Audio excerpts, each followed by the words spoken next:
আজকে আমরা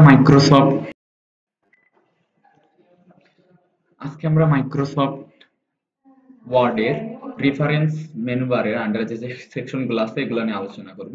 রেফারেন্সের প্রথমেই যেটা আছে টেবিল অফ কন্টেন্টস, সূচিপত্র তৈরি করার ক্ষেত্রে ব্যবহার করা হয়।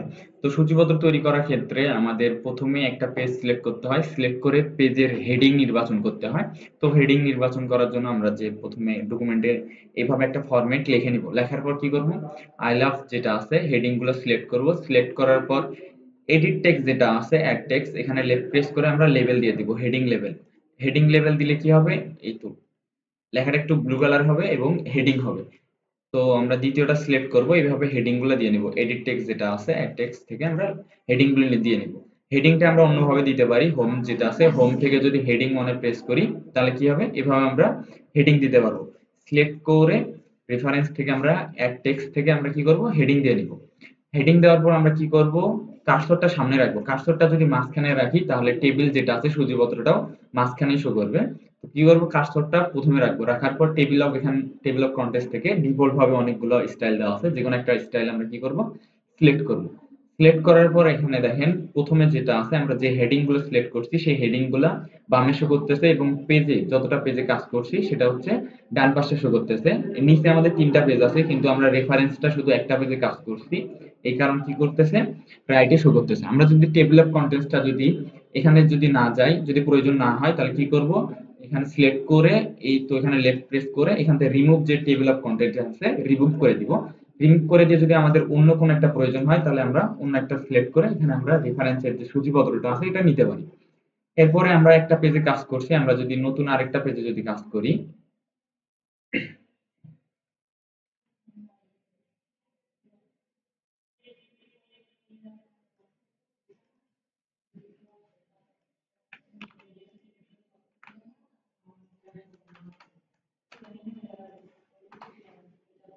যদি আমরা এটাকে যদি এড টেক্সট থেকে আমরা যদি হেডিং নির্বাচন করি, হেডিং দেওয়ার পর দেখেন এখানে আমরা দ্বিতীয় পেজে হেডিং দিছি কিন্তু এই হেডিংটা উপরে কিন্তু শো করতেছে না। এই জন্য আমাদের কি করতে হবে, সূচিপত্রতে যাতে ওই হেডিংটা শো করে এই জন্য আমাদের টেবিলটা আপগ্রেড করতে হবে। আপগ্রেড করার জন্য এই তো মাউসের টেবিল অফ কন্টেন্টস এর ভেতর ডাবল প্রেস করব, ডাবল ক্লিক করার সঙ্গে সঙ্গে এখানে দেখেন এই টেবিলটা আপগ্রেড অপশন আসবে একটা।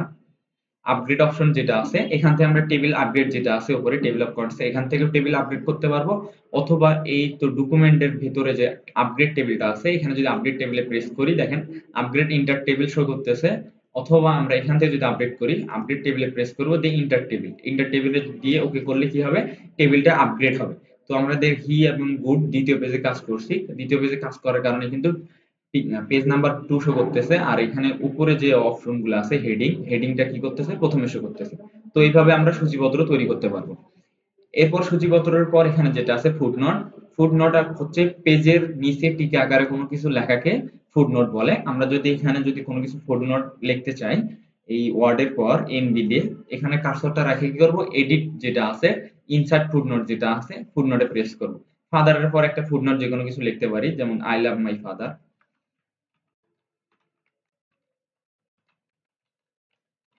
আই লাভ মাই ফাদার দিলাম।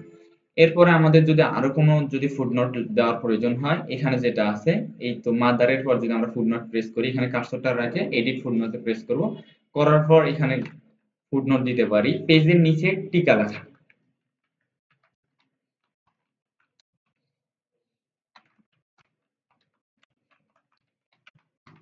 I also love my mother. তো আমরা এখানে ফাদার এবং মাদারের দুই জায়গায় আমরা কি করছি, ফুটনোটটা অ্যাড করছি। এরপর এখানে দেখেন নেক্সট ফুটনোট এবং শো নোট যে দুইটা অপশন আছে, এখানে শো নোটের কাজটা কি, আমরা এখানে যদি একাধিক ফুটনোট ব্যবহার করি, একাধিক ফুটনোট ব্যবহার করলে আমরা যেখানে কার্সরটা রাখবো যে ফুটনোটে এটা নোটটা কই, যদি নোটটা খুঁজে বের করতে চাই তাহলে শো নোটে প্রেস করার সঙ্গে সঙ্গে দেখেন কোথা থেকে 2 নাম্বারটা আছে সেটা কিন্তু এখানে শো করতেছে। যদি আমরা একে একে 1 নাম্বার ফুটনোটে প্রেস করি দিয়ে যদি শো নোটে প্রেস করি তাহলে কি করবে, 1 নাম্বারে শো করবে। আর এখানে যেটা বলছে নেক্সট ফুটনোট, আমরা নেক্সট ফুটনোট করে করে দেখতে পাবো সবগুলো 1 নাম্বারে থাকলে 2 নাম্বারে শো করবে। আর যদি কার্সরটা এখানে রাখি, এখানে রাখার পর আমরা নেক্সট করে ফুটনোট শো করতে পারি।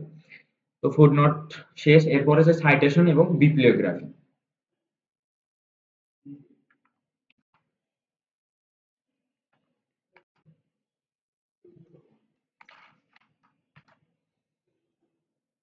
সাইটেশনের কাজটা কি, আমরা যদি কোনো একটা ডকুমেন্ট যদি কোথাও থেকে সংরক্ষণ করে থাকি, তাহলে সেটা হচ্ছে ব্র্যাকেট আকারে আমরা লিখতে পারি, যেমন এটা বই থেকে সংরক্ষণ করছি, ব্র্যাকেট আকারে দিতে পারি কি বুক থেকে সংরক্ষণ করছি, এভাবে আমরা ব্র্যাকেট আকারে লিখতে পারি, অথবা সাইটেশন অ্যাড করে আমরা এটা লিখতে পারি। তো এই তো কোনো একটা ডিটেলস কোথা থেকে সংরক্ষণ করছি এটা হচ্ছে দেওয়ার জন্য সাইটেশন এবং বিবলিওগ্রাফি ব্যবহার করা হয়। তো আমরা এইরকম শুধু একটা লেখাই না, এখানে একটা পেজেও হইতে পারে, ডকুমেন্টও হইতে পারে, বা বড় লেখা হইতে পারে, লেখা ব্যাপার না। এখানে আমরা কি করব, কার্সরটা কি করব, লেখার শেষে রাখবো, লেখার শেষে রাখার পর কি করব, ইনসার্ট যেটা ক্যাপশন আছে এখানে প্রেস করব। ইনসার্ট প্রেস করার পর এডিট এ নিউ সোর্স এখানে প্রেস করব। এডিট এ নিউ সোর্স থেকে আমরা কোথা থেকে সংগ্রহ করছি এটা সিলেক্ট করতে হবে আমাদের। আমরা এটা হচ্ছে বুক, বই থেকে সংগ্রহণ করছি, এখানে বুক সিলেক্ট করা আছে। যদি রিপোর্ট থেকে সংরক্ষণ করি, রিপোর্ট, জার্নাল, আর্ট থেকে যদি করি, রিপোর্টার, ওয়েবসাইট থেকে করি, এখানে অনেক কিছু দেওয়া আছে। এখান থেকে যেটা থেকে সংরক্ষণ করবো আমরা সেটা সিলেক্ট করব। যেহেতু আমরা এটা বই থেকে নিয়েছি, এখানে বুক সিলেক্ট করব। দেন বুকের হচ্ছে যে অথর নেমটা আছে, বইটা কে লিখেছেন তার দিব, নামটা দিব, বইয়ের নামটা দিব। তারপর বইয়ের যে টাইটেলটা আছে টাইটেলটা দিতে পারি এখানে, বইয়ের নামটা দিব। এখানে কত সালে বইটা পাবলিশ হয়েছে শেষ ইয়ারটা দিব এখান থেকে। দেন এখানে সিটি, কোন সিটিতে প্রথম পাবলিশ হয়েছে এই সিটিটা দিতে পারি এখানে। এখানে দিয়ে এখানে পাবলিশার ইত্যাদি এখানে এডিট করে আমরা কি করব, ওকে প্রেস করব। ওকে প্রেস করার সঙ্গে সঙ্গে এখানে কি হচ্ছে, অথর নেম এবং কত সালে পাবলিশ হয়েছে সেটা কিন্তু এখানে শো করতেছে। প্রথমেই বলছিলাম এটা আমরা ব্র্যাকেট আকারে দিতে পারি, অথবা ইনসার্ট যে সাইটেশন আছে এটা ব্যবহার করে আমরা দিতে পারি। এই সাইটেশন যেটা আছে এটা আমরা এখানে যদি লেফট প্রেস করে ডিলিট বাটন প্রেস করি, এখানে ডিলিট কিন্তু হবে না। এটা এই যে উপরে যে আইকনটা আছে এখানে প্রেস করে সিলেক্ট করে দেন তারপরে ডিলিট বাটন প্রেস করলে এটা ডিলিট হবে। তো আমরা এখান থেকে এইভাবে সাইটেশন অ্যাড করতে পারি। সাইটেশনের উপরে যেটা আছে মার্জ সোর্স যেটা আছে, ম্যানেজ সোর্স অপশনটা, এখানে যদি লেফট প্রেস করি, এখান থেকে আমরা আগে কয়টা হচ্ছে করছিলাম সেগুলো এখানে শো করবে, এবং বর্তমান যদি কোনো এখান থেকে সাইটেশন অ্যাড করি সেটাও শো করবে। কারেন্ট যে সাইটেশনটা আছে এখানে বাম পাশে শো করতেছে, আর এই সাইটেশনের বিস্তারিত নিচে শো করবে। এখানে বিস্তারিত যেটা আছে পুরা বিস্তারিত শো করতেছে। আমরা বিপ্লয়োগ্রাফি যদি দেই নিচের অপশনটা, সেটা কি রকম হবে সেটাও নিচে এখানে শো করতেছে। এটা যদি আমাদের কোনো এডিট করার প্রয়োজন হয়, এডিট অপশন যেটা আছে এখান থেকে আমরা এডিট করতে চাইলে এডিট করতে পারবো। যদি এটার উপরে এডিট করতে হয় তাহলে এডিট করতে পারবো। আর যদি আমাদের নতুন কোনো অ্যাড করতে হয়, নতুন যে আমরা চাচ্ছি এটা দিব না, তাহলে এখান থেকে নিউ এ প্রেস করে আমরা নতুন একটা অ্যাড করতে পারবো এখান থেকে। অথবা যদি আমরা এটা চাই ডিলিট করতে চাই, তাহলে কি করবো, সিলেক্ট করতে হবে। এখানে সিলেক্ট করে আমরা ডিলিটে প্রেস করলে ডিলিট করতে পারবো, কপিতে প্রেস করলে কপি হবে। তো ম্যানেজ সোর্স যেটা আছে এখান থেকে আমরা যে সাইটেশনটা অ্যাড করছি এই সাইটেশন বিস্তারিত এখান থেকে দেখতে পারবো, এডিট করতে পারবো, এবং চাইলে নতুন একটা অ্যাড করতে পারবো। সাইটেশনেরই বিস্তারিত হচ্ছে বিপ্লিওগ্রাফি। আর এখানে যে স্টাইলটা আছে এটা হচ্ছে স্টাইল, এপিএ স্টাইল। এখানে বিভিন্ন ধরনের স্টাইল আছে, এখানে সাধারণত এপিএটাই ব্যবহার করা হয়, এপিএ ব্যবহার করব। এবং বিপ্লিওগ্রাফি হচ্ছে এটার বিস্তারিত। এটার বিস্তারিত যদি আমরা নিচে বৃহৎ আকারে দেখতে চাই তাহলে কি করব, বিপ্লিওগ্রাফি যেটা আছে বিপ্লিওগ্রাফির দুইটা স্টাইল এখানে ডিফল্ট ভাবে দেওয়া আছে। আমরা কি করব, একটা ডিফল্ট যেটা আছে এটা সিলেক্ট করব, অথবা ইনসার্ট বিপ্লিওগ্রাফি যেটা আছে এখান থেকে যদি আমরা ডকুমেন্টে কোথাও থাকে সেখান থেকে আপনি ইনসার্ট করতে পারেন স্টাইল। তো এখানে লেফট প্রেস করার সঙ্গে সঙ্গে দেখেন নিচে যে আছে এটা বিস্তারিত আকারে বিপ্লিওগ্রাফিটা শো করলো। তো সাইটেশন এবং বিপ্লিওগ্রাফি শেষ। এরপর ক্যাপশন যে বিষয়টা আছে, ক্যাপশন যেটা আছে এই ক্যাপশন হচ্ছে আমরা এখান থেকে লিঙ্ক গুলো অ্যাড করে আমরা সূচিপত্র তৈরি করব। টেবিল অফ রেফারেন্সে যতগুলো আছে এগুলো হচ্ছে আপনার সবগুলো সেকশন দিয়ে আমরা সূচিপত্র তৈরি করি। এখানে ইনসার্ট ক্যাপশনের বিষয়টা কি, আমরা যদি ক্রোমে যাই, ক্রোম থেকে কোনো কিছু যদি ফেসবুকের লগইন যেটা আছে এই ডেটাকে বলে ইউআরএল, এই ইউআরএলটা যদি কপি করি, কন্ট্রোল সি দিয়ে কপি করলাম, কপি করে যদি ডকুমেন্টে যাই, এটা যদি কন্ট্রোল ভি তে পেস্ট করলাম, পেস্ট করার পর এখানে কি বলছে, ইনসার্ট ক্যাপশন যেটা আছে আমরা কার্সরটা কি করব, সামনে রাখবো প্রথমে।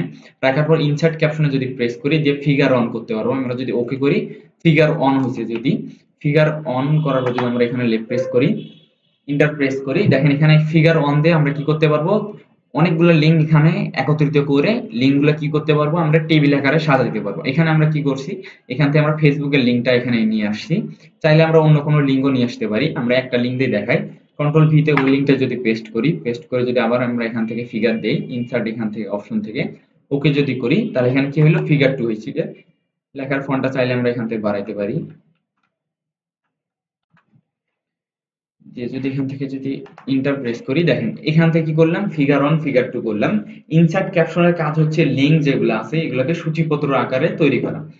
তো এখান থেকে চাইলে আমরা আরো লিঙ্ক অ্যাড করতে পারি।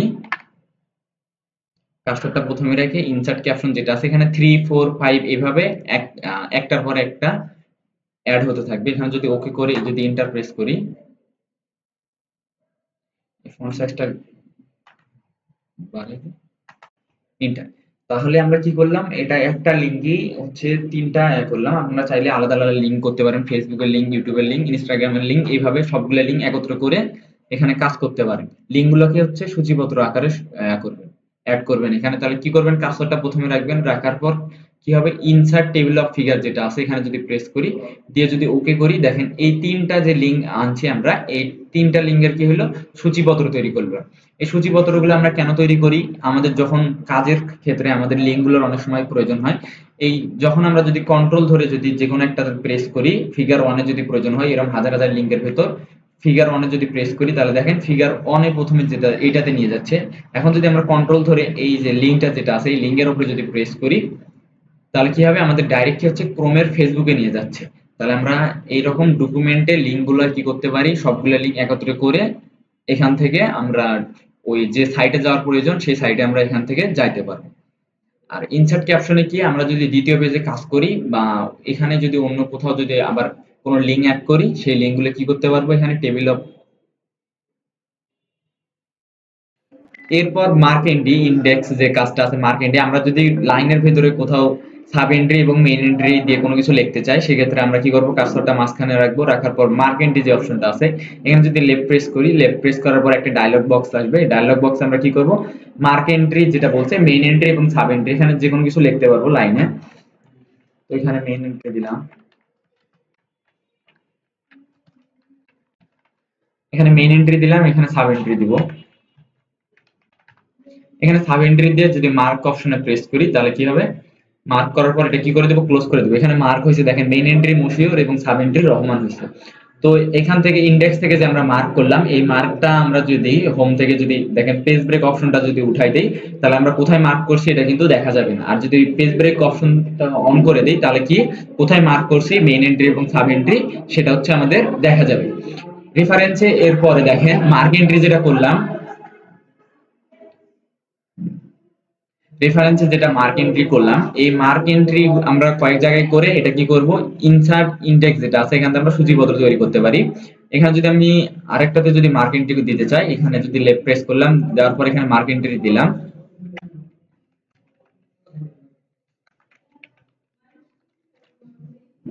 এখানে সাব এন্ট্রি যে কোনো কিছু আমরা এখানে দিতে পারি। দেওয়ার পর এখানে মার্ক করে দিব, মার্ক করে দেওয়ার পর এখানে কি করে দিব, ক্লোজ করে দিব।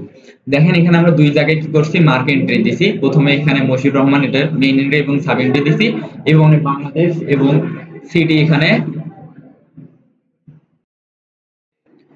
তো এখানে আমরা মার্ক এন্ট্রি এবং মেইন এন্ট্রি এবং সাব এন্ট্রি এখানে দুই জায়গায় দিছি। দেওয়ার পর ইনসার্ট ইন্ডেক্স যেটা আছে এখান থেকে আমরা কি করতে পারবো,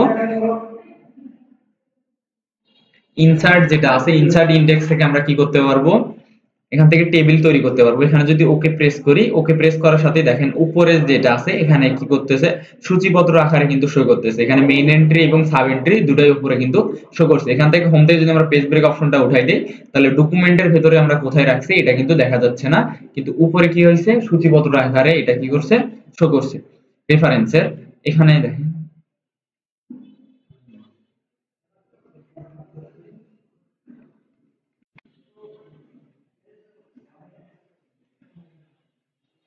পেজ ব্রেক অপশনটা অন করে দিই এখান থেকে, দেখেন এখানে দিছি। এখান থেকে আমরা কি করব, রেফারেন্স থেকে ইনসার্ট ইন্ডেক্স থেকে যদি ওকে প্রেস করি, তাহলে দেখেন সূচিপত্রটা কিন্তু উপরে কিন্তু শো করতেছে। এইভাবে আমরা চাইলে আরো অনেকগুলো দিতে পারি, দিয়ে এখানে কি করতে পারি, সূচিপত্র আকারে উপরে শো করতে পারি। আর এখানে আমরা যে নতুনটা দিছি, এখানে কার্সরটা রাখে যদি আপগ্রেড টেবিল যেটা আছে, আপগ্রেড টেবিলে যদি উপরে প্রেস করি, আপগ্রেড যদি কোনো কিছু করার থাকে, যদি আমরা পরবর্তীতে কি করতে পারবো, এখান থেকে আপগ্রেড করতে পারবো। সেম একইভাবে মার্ক সাইটেশন যেটা আছে, মার্ক সাইটেশনের কাজটাও সেম। মার্ক সাইটেশনের কাজটা হচ্ছে আমরা এখানে কার্সরটা রাখবো, রাখার পর কি করবো, মার্ক সাইটেশন যেটা আছে এখান থেকে মার্কে কোনো কিছু লিখতে পারবো, কোনো ডকুমেন্টে কোনো কথা যদি লেখার প্রয়োজন থাকে,